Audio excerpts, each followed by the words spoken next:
मेरे प्रिय बच्चे, मनुष्य को लगता है कि वह जो देखता है वही सच है, लेकिन सच्चाई इससे बिल्कुल अलग है। देखना सबसे आखिरी प्रक्रिया है, उससे पहले कुछ और काम होता है। दुनिया पहले दिखाई नहीं देती, वो पहले स्वीकृत होती है। तुम जिस वास्तविकता को अपनी आंखों से देखते हो, वह पहले तुम्हारी चेतना में अनुमति पा चुका होता है। दूसरी दुनिया की शक्तियां आंखों से नहीं चलती, वे दृष्टिपूर्व क्षेत्र में सक्रिय होती हैं।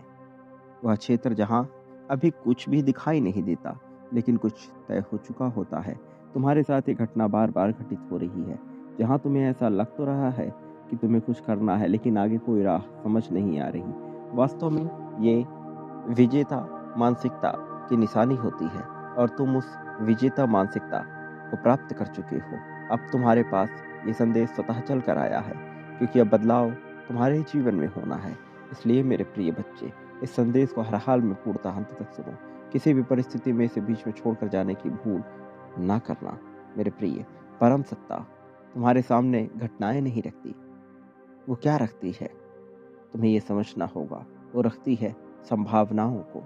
तुम्हें लगता है तुमने एक रास्ता चुना, असल में तुमने कई रास्तों में से एक को देखने की अनुमति दी। ये चुनाव ही जीवन का आधार है। तुम चुनते हो और उसी के आधार पर परिणाम को भोगते हो। मेरे प्रिय, ये कर्मों का नियम है, लेकिन इसके साथ साथ बहुत से नियम इन नियमों से जुड़े हुए होते हैं, और वो तय करते हैं कि कर्म का नियम किस आधार पर कार्य करेगा।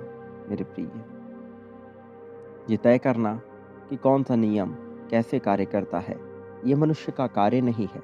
उसका कार्य है ये समझना कि ये नियम जैसे भी कार्य करते हैं, उसमें मनुष्य अपने लिए सर्वोत्तम लाभ कैसे ले सकता है। ये जीवन कष्ट भोगने या दुख देने या दुख सहने के लिए नहीं मिला है। ये मिला है अपने उच्चतम स्तर तक पहुंचकर अपने आप को ये बताना कि तुम कौन हो। वास्तव में यही जीवन का आधार है। तुम्हें समझना होगा कि जीवन तुमसे क्या चाहता है। मेरे प्रिय, जीवन में कई बार ऐसा होता है कि दो लोग एक ही परिस्थिति में होते हुए भी अलग अलग जीवन जीते हैं। इसके पीछे क्या कारण है? इसके पीछे का कारण उसका चुनाव है। वो क्या चुनते हैं, ये तय करता है कि आगे क्या होगा। कुछ का जीवन बहुत सरल हो जाता है, और कुछ के जीवन में चुनौतियां ही चुनौतियां भरी होती हैं। लेकिन ये घबराने की, भयभीत होने की बात नहीं है।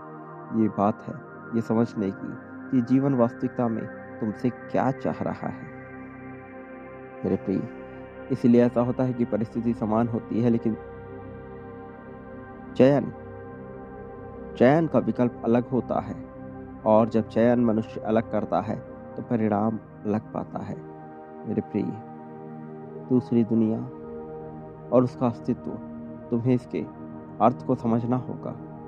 दूसरी दुनिया भविष्य नहीं बनाती, वो संभाव्यता का जाल बनाती है। क्या संभव है और क्या नहीं, वो इस बात को तय करती है, और तुम्हारी चेतना हर पल उस जाल से एक धागा पकड़ती है।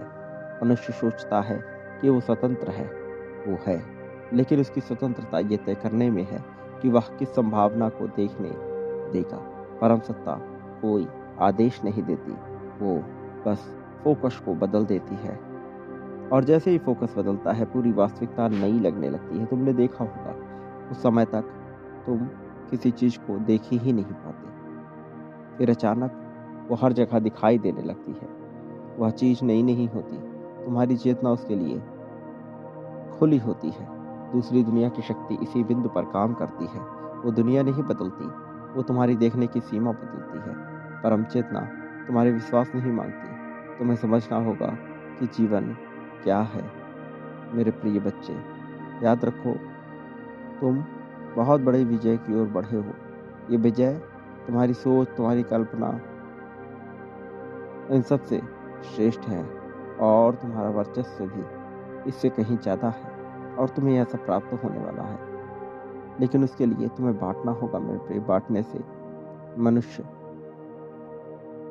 जीत को प्राप्त करता है, यही नियम है। इसलिए बांटो, प्रेम आभार व्यक्त करते हुए बांटो। मेरे आने वाले संदेशों की प्रतीक्षा करना। मैं अवश्य आऊँगा तुम्हारा मार्गदर्शन करने, तुम्हें जीत दिलाने, जीत की राह में तुम्हें अनंतम ऊंचाइयों तक लेकर जाने के लिए। सा मेरे प्रिय बच्चे बांटो अभी इसी पल में संख्या 51,000 लिखकर और देखो कैसे चमत्कार होता है। सदा सुखी रहो, तुम्हारा कल्याण हो, प्रगति उन्नति उत्थान हो। संख्या 11,11 लिखकर मेरे सामने अपनी जीत की पुष्टि रख दो और देखो कैसे सब बदल जाता है। सदा सुखी रहो, तुम्हारा कल्याण हो, तुम्हारी प्रगति उन्नति उत्थान तरक्की होगी।